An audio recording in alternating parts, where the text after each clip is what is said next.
Nous avons constaté que nous n'arrivons pas à nous mettre ensemble dans ce pays pour défendre les intérêts du peuple, nos intérêts communs. Parce que le tribalisme, qui est une maladie, a attaqué toutes les sphères de la société camerounaise. Moi, je veux qu'on comprenne le problème du tribalisme et qu'on le résolve. Je veux pas être simplement en train de dire il y a le tribalisme d'État, il y a le tribalisme ici, il y a le tribalisme là-bas, et juste simplement peindre le tableau. Non, je veux qu'on aille profondément dans la solution du tribalisme, du problème tribalisme qui ronge notre pays. J'aimerais que nous comprenions d'abord que la tribu est une entité sociale. Et comme toute entité, l'instinct de survie est sa nature. Toute tribu veut survivre. Il faut que les gens comprennent ça.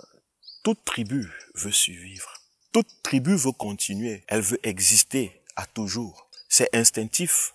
C'est l'instinct de survie qui nous habite tous. Maintenant que toute tribu veut survivre, il faut qu'on comprenne une chose. Si l'accès aux biens, si les biens sont inférieurs par rapport à la demande, si l'offre est inférieure à la demande, automatiquement, il y aura conflit.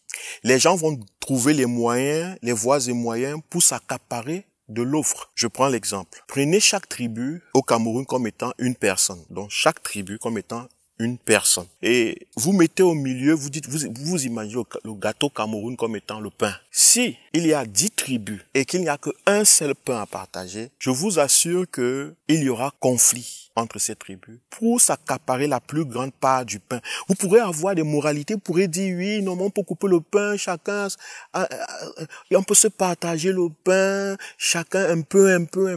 Non, vous ne comprenez pas, non. Le problème, ce n'est pas le partage. C'est que ce qu'on partage n'est pas assez.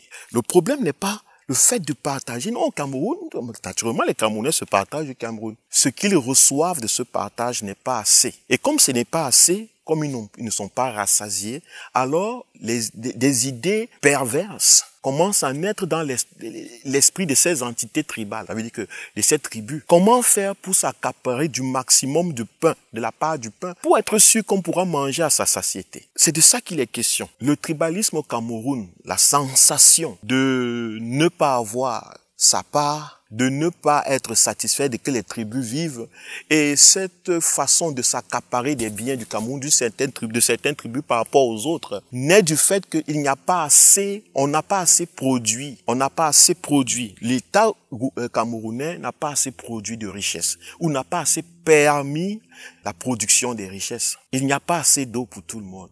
Il n'y a pas assez d'électricité pour tout le monde. Il n'y a pas assez de travail pour tout le monde. Il n'y a pas assez d'éducation, d'emploi pour tout le monde. Mais qu'est-ce que vous voulez? Les gens vont se battre, vont vouloir s'accaparer du peu qu'il y a. Si nous votons à la tête de nos pays des dirigeants qui sont capables de mettre à la disposition des Camerounais les facilités, l'eau, l'énergie, la facilité à créer et à multiplier les sources de l'emploi, la santé, les facilités à la santé publique, les facilités, l'accès aux services publics, la justice la justice pour tout le monde, le respect des droits et de la dignité des citoyens.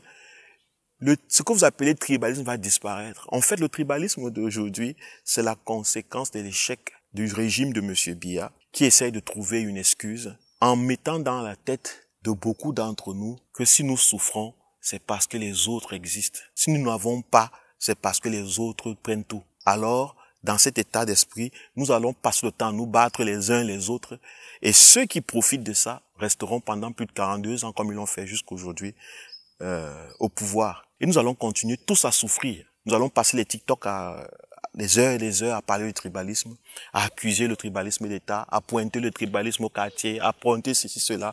Mais nous n'allons pas résoudre le problème.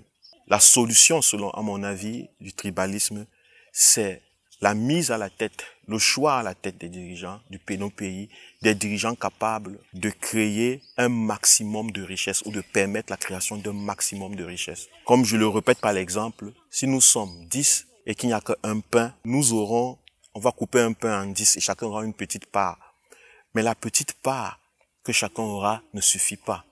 Mais si nous mettons 10 pains, 2 pains, 3 pains, 4 pains, 5 pains, 6 pains, 7 pains, 10 pains, vous allez voir que chacun aura un pain et chacun pourra se rassasier. Et si ce que tu ne te rassasies même pas avec un, tu peux multiplier 10. Si tu veux. Le but, c'est de créer de la richesse. Et pour pouvoir créer de la richesse dans un pays, il faut qu'il y ait à la tête du pays des dirigeants capables de créer une atmosphère de création de richesse. Et cette atmosphère, c'est d'abord capable de créer un pays où la justice fonctionne, un pays où les populations peuvent choisir, peuvent sanctionner leurs dirigeants, avec dit où les populations peuvent choisir le style de dirigeant qu'ils veulent aisément, un pays où la justice fonctionne, un pays où les services publics fonctionnent, un pays où l'énergie et l'eau et l'électricité est mise à la disposition des citoyens. Vous allez voir 90%, 99% de cette maladie va disparaître. Merci, ça c'est mon point de vue. Merci de m'avoir suivi.